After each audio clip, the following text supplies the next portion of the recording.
Here's the big question. How should you watch the Marvel movies in order? There are two common ways to build a Marvel movies timeline. The first is in release order, kicking off with 2008's Iron Man. The second is a chronological Marvel movie order, following the order of events. That means moving Captain America, the first Avenger, to the pole position and shuffling Phase 3's movies in some interesting ways. A thematic structure that may be the best viewing order yet. Here it is, updated for the latest Marvel movie releases. Captain America, the First Avenger, 2011. Captain America, the First Avenger is something of an extended introduction to the MCU. The bulk of the movie is set in the 40s, and it introduces viewers to the SSR, which becomes S.H.I.E.L.D. Even the end credits sequence, which features Nick Fury, is a nice setup for everything that will follow. Want to watch the Marvel movies in order? Start here. Captain Marvel, 2019. Captain Marvel effectively takes the spot formerly held by Iron Man as the proper kickoff for the entire MCU. The story is primarily set in the mid-90s and features the first evolution of S.H.I.E.L.D. and an important stage of Nick Fury's career. The story also sets up the Kree, later seen in Guardians of the Galaxy, and, most importantly, deals with an object that becomes significant toward the end of Marvel's Phase 1. As the origin story for Carol Danvers, Brie Larson, this also feels more like a Phase 1 movie than anything Marvel has done in the past few years. In terms of tone and theme, it sits well in the beginning of the viewing order. Yes, there's a connection to Infinity War and Endgame, but just keep this film's first post-credits sequence in your back pocket for later. Iron Man, 2008. Although Iron Man was the first MCU movie, it has more power when placed here. We know who Howard Stark is thanks to the first Avenger. Watching his son take his first faltering steps into the bigger universe is an effective stage of the MCU movie order.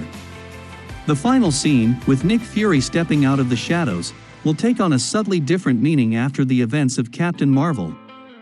Rather than hint at the birth of the MCU, it will become connective tissue linking the first three films together. Iron Man 2, 2010.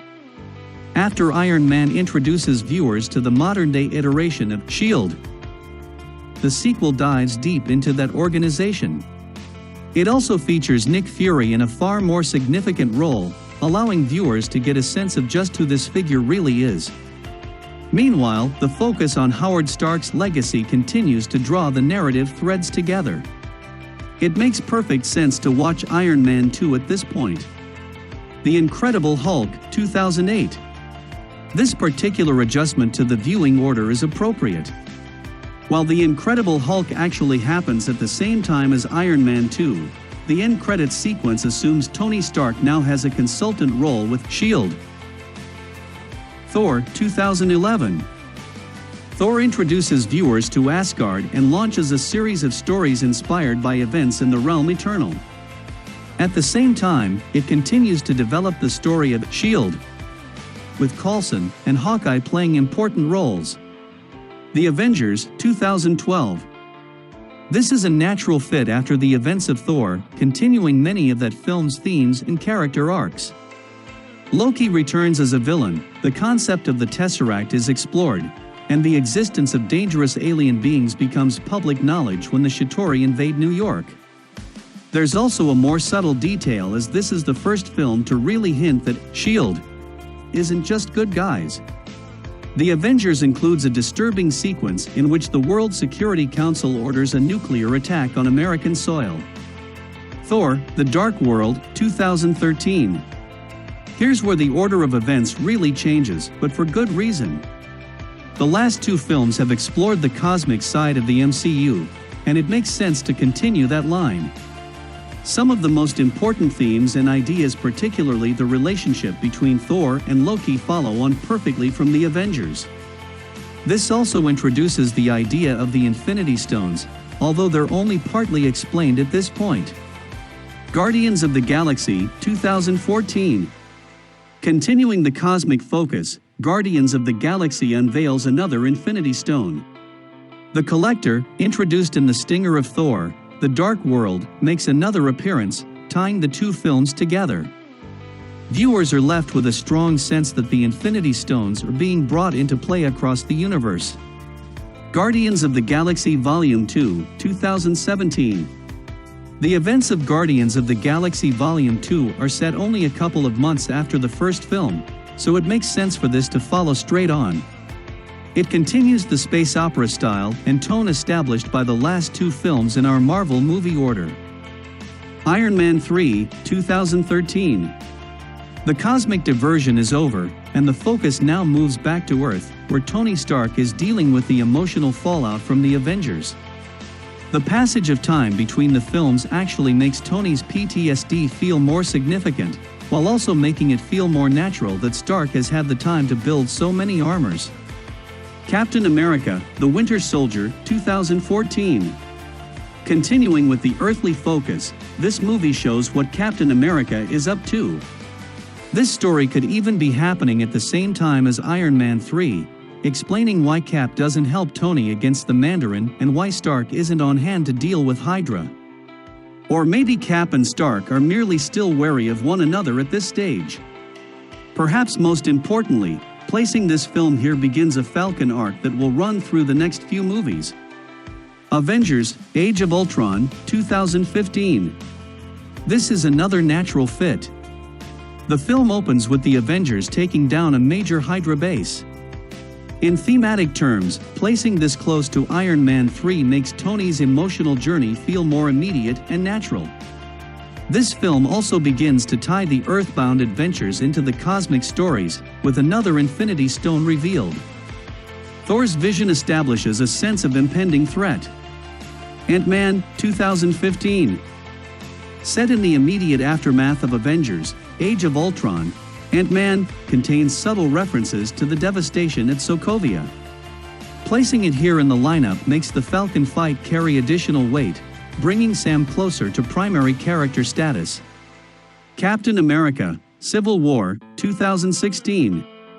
The Sokovia arc that begun in Avengers Age of Ultron comes to a head in Captain America, Civil War, tearing the Avengers apart.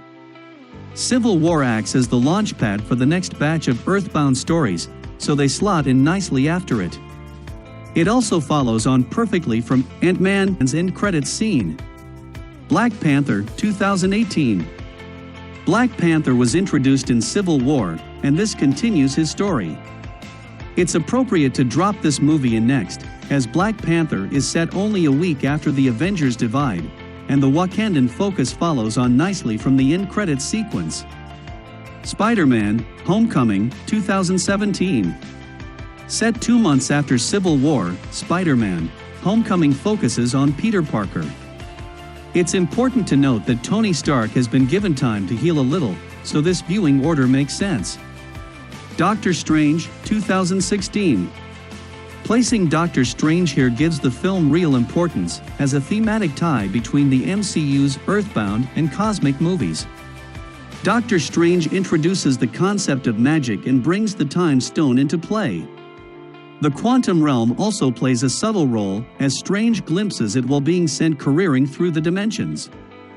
Finally, the end credits scene leads nicely into Thor Ragnarok. Thor Ragnarok, 2017. This film follows on logically from Doctor Strange. There's even a cameo. The end credits begin the direct build-up to Avengers Infinity War, with the Asgardian refugees intercepted in space by Thanos. Ant-Man and the Wasp, 2018. This is a difficult one to place in this thematic structure. While it returns to the Earthbound adventures, Ant-Man and the Wasp is fantastical and funny.